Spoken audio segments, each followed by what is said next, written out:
roi. Et dans ce pays, vivait une femme. Une belle femme.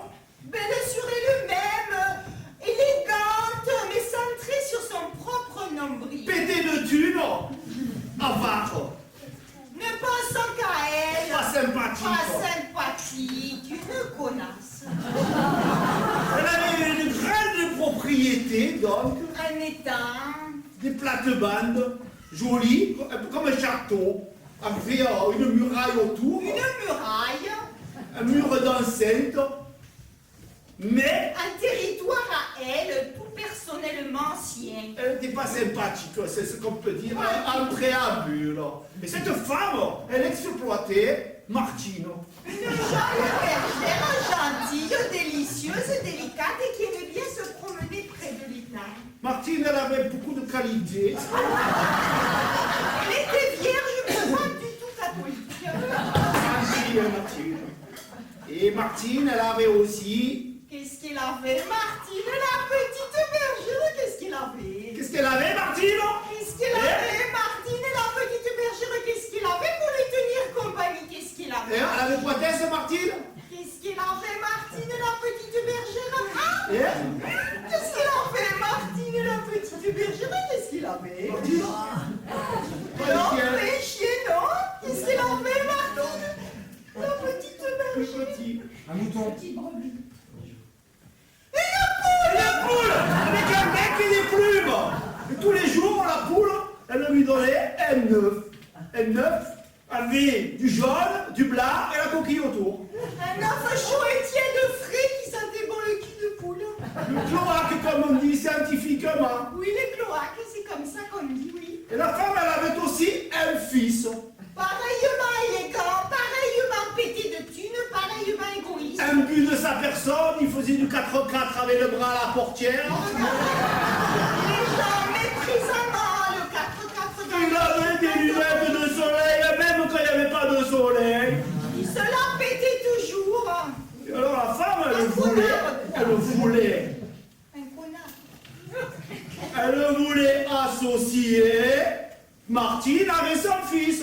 Elle voulait les marier ensemble pour contrôler la descendance dans son territoire. Pour fonder une dynastie, si on peut dire. Une saga familiale de plusieurs générations génétiquement contrôlées. Mais Martine, elle ne voyait pas ça de cet œil, Martine. Martine, non, pas Martine, là.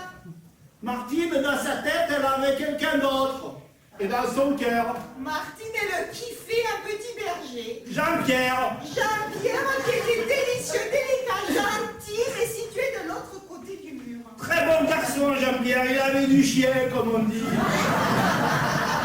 Beaucoup de chiens, un énorme chien, mais il était situé de l'autre côté du mur. Alors, il communiquait par des gestes. Le cœur avait les mains comme ça. Il s'envoyait des signaux de fumée. Il s'envoyait des bisous. Il rêvait de se parler dans le cou. Il rêvait de se serrer dans les bras pour de vrai, et même plus. De se toucher pas trop virtuellement, de sentir l'odeur de l'autre. Heureusement, Jean-Pierre, il avait une cousine. Mais non, mais Jean-Pierre, il avait une nulle cousine, pas de cousine dans notre histoire. Pas de cousine. Pas de cousine, non mais... Alors, Martine, elle a réfléchi dans sa tête à elle pour trouver une solution. Et elle a trouvé la solution, Martine, elle s'est dit. Elle Je s'est dit, vais creuser un tunnel. un tunnel. Et elle a commencé à creuser le tunnel, Martine.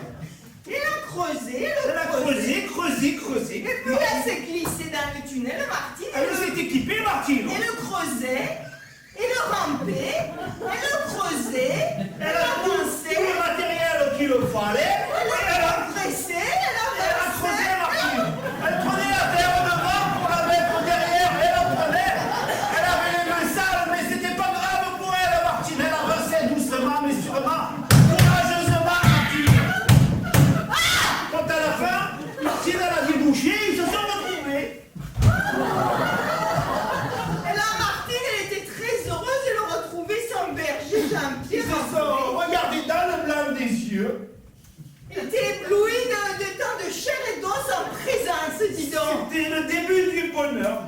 La joie, l'émotion qui lui coulait à l'intérieur. Comme Jean-Pierre était un peu poète, il lui a offert des fleurs. Et là, Martine, elle s'est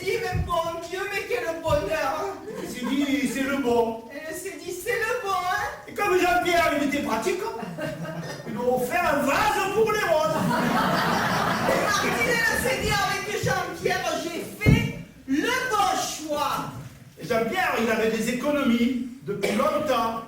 Et il lui a offert tout de suite des bijoux. Tellement scintillant, Tellement jolis tellement fluorescent de joie, et tellement dorés. et tellement magnifique, qu'on ne peut pas vous les montrer. Alors ils ont décidé de s'épouser, comme on fait. Voilà, ils ont convolé mutuellement en juste noces Ils ont réciproquement. organisé une grosse nouba Une fiesta du tonnerre. où il y avait plein de nourriture et les seigneurs locaux ont offert des brocolis, Tout au plus, des graines germées des pois chiches, pour diminuer leur empreinte carbone. une grosse bas carbone, voilà. Voilà, c'était notre histoire. C'était notre histoire, voilà. Mais après, ils sont partis en En vacances. vacances avec leurs enfants. Il avait le